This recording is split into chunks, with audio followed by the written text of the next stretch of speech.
Et donc salut à toutes et à tous, c'est Namco et aujourd'hui on se retrouve pour la seconde partie de notre tutoriel sur Autodesk Maya pour modéliser un skin Minecraft. Alors aujourd'hui nous allons faire donc modéliser l'articulation des jambes et, donc qui nous resservira pour l'articulation des bras et des doigts. Donc on va commencer tout de suite donc en allant sur ce petit icône setting centimètre comme la dernière fois. Je tenais à m'excuser pour la dernière fois parce qu'au début il y a un passage où il n'y avait pas de souris, donc c'était peut-être difficile à suivre. Je m'en excuse encore parce qu'en fait j'ai oublié de désélectionner plutôt l'option qui permettait de supprimer le curseur. Donc alors je vais employer certains termes que des fois peut-être que si vous ne comprendrez pas, c'est que vous n'avez peut-être pas regardé la première vidéo sur le rig de la tête. Donc allez la voir si vous n'avez pas vu celle-là, parce que faudra regarder dans l'ordre, sinon vous comprendrez pas toujours. Donc alors on va commencer sans plus tarder. Alors on va aller dans Polygone, on va créer un cube. Tac, on clique sur ce petit icône pour voir les matières. Ensuite, on va dans les propriétés ici, dans le channel box, on va mettre 0,5 de largeur, 0,5 de profondeur et 0,75 de hauteur. Alors ensuite, on va snapper ça. Donc on va faire insert, V, hop, on met ça ici, insert. On clique sur X, on déplace et voilà. Donc on recrée un polygone, oui, tac, la même chose, 0.5,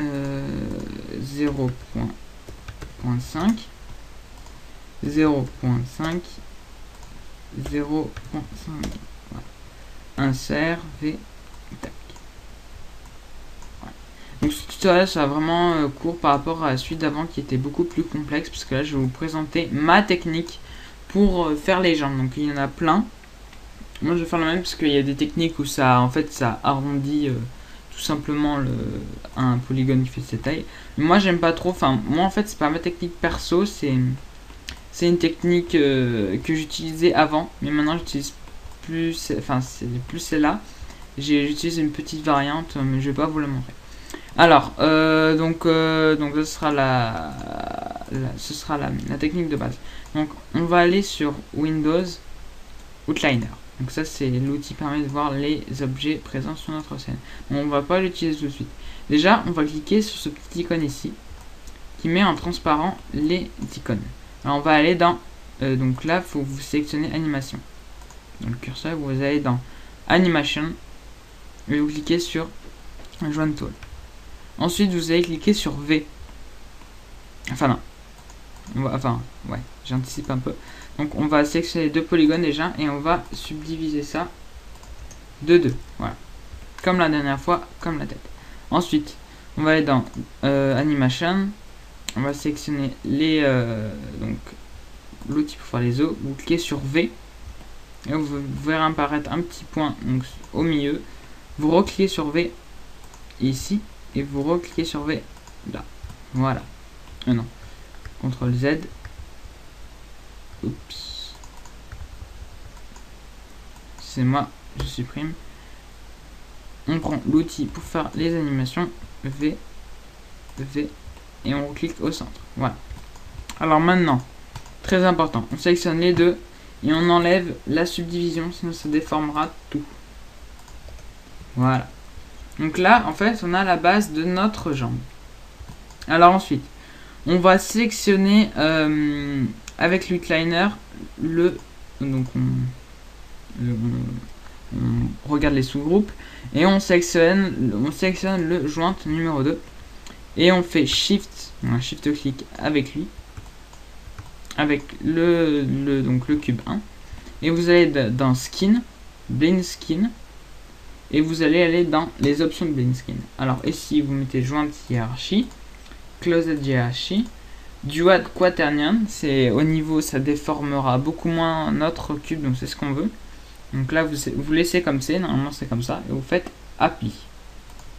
Voilà, close. Ensuite on sélectionne le joint 1 et on sélectionne le premier, donc le cube d'en haut. Vous faites skin build skin, vous remettez le même, parce que c'est déjà. Et donc normalement, ici, si je me trompe pas, voilà. Ça c'est déjà fait. Oups. Pourquoi mon CTRL-Z ne marche pas? C'est pas grave.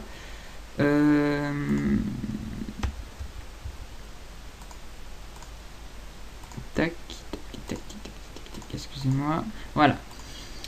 Donc, on a ça. Donc là, vous allez me dire, mais maintenant, qu'est-ce qu'il faut faire? Alors, en Imagine, vous avez ce petit logo. Il faut cliquer dessus. Ça permettra de créer, en gros, une sorte de tendon à votre jambe. Normalement, lorsque vous déplacez ça, vous voyez notre jambe s'animer. Mais le truc, c'est pas très pratique. Bon, là, vous voyez, il y a une petite déformation qui se forme. Moi, je trouve ça fait vraiment beaucoup plus Minecraft que quand ça s'arrondit. Moi, j'aime mieux cette technique que quand ça s'arrondit, donc c'est pour ça que je vous montre celle-là. Sauf qu'il y a un petit problème donc là où on en est, c'est que on peut aller n'importe où. Donc, on va sélectionner le joint 2. Alors, pour remettre à la situation initiale, vous faites clic droit. Donc vous sélectionnez le key, clic droit, oui, assume preferred angle, voilà. Donc là ça remet tout droit, donc l'angle préféré, là où il y a plus de lignes vertes. Alors, donc on va sélectionner le joint numéro 2, on va aller dans l'attribute editor, on va aller dans limit information, rotate, et on va mettre en limite rot limit 0 z, on va mettre 0, et ici on va mettre environ on va mettre 80, non 80 c'est peut-être pas assez, bon, on va mettre 82.0 point, donc il n'y a pas de virgule, hein, c'est vraiment des points, donc 82, voilà. Tac, donc là normalement lorsqu'on sélectionne le handle, donc l'IK, on peut aller que à là, et on peut pas descendre plus. Alors voilà, donc là on a créé l'articulation de notre jambe. Ensuite, on va tout de suite, oulala, oups,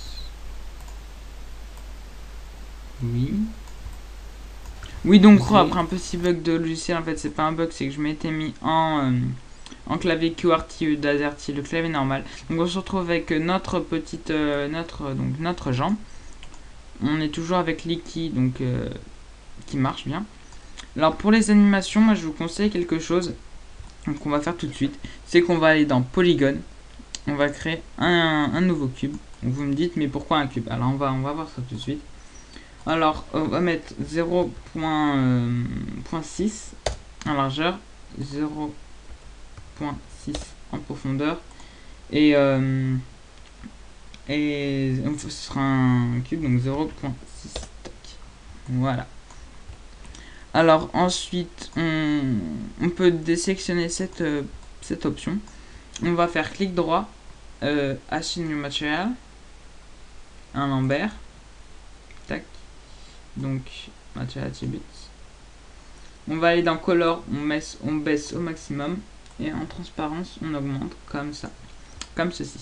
Alors on va aller dans la channel box, on va subdiviser ça de 2.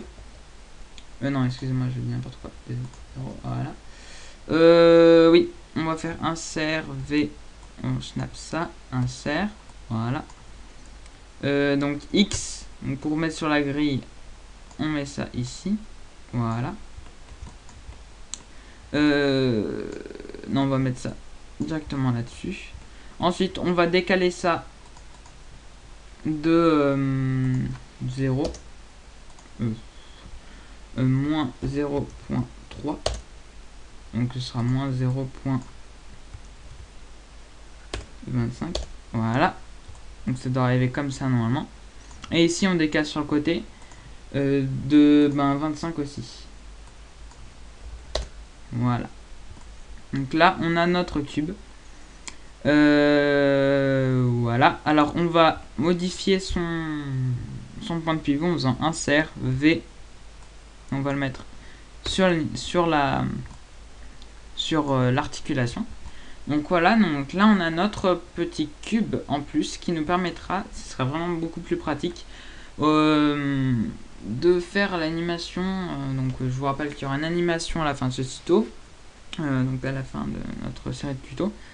Ce sera beaucoup plus pratique au lieu de laisser voler au lieu de mettre en l'air, si vous voulez, de mettre en l'air les os, donc les jointes. Et ben ce sera pas pratique puisque ce sera jamais au même endroit et tout, alors que le cube, là on va sélectionner le cube et l'IK, donc les deux, grâce à l'outliner. On va aller dans Constraint, vous cliquez sur point. Voilà, c'est tout. Et donc là c'est vraiment très pratique parce qu'en fait, voilà, ça fait tout seul après. Donc là par exemple, voilà. Et en fait ça fait tout seul. Donc ce qui est bien, donc là c'est peut-être pas très explicite, mais ceux qui sont un peu plus malins ils comprendront. C'est que en fait vous avez juste à mettre le cube ici. Pour qu'il fasse un pas, en fait vous avez juste à, donc je vais mettre ça sur la grille comme ça, voilà. Vous avez juste à faire ça. Et de faire avancer les joints comme ça. Non, pas celui-là. Tac, tac, tac. Donc on va sélectionner ça directement. Et de faire avancer ça comme ça. Donc là vous voyez, durant l'animation en fait, si vous voulez, vous comprenez maintenant un peu, je sais pas comment vous expliquer en fait. Donc ouais, on va cliquer sur S, donc moi je le fais mais vous le faites pas, c'est juste pour vous expliquer un peu.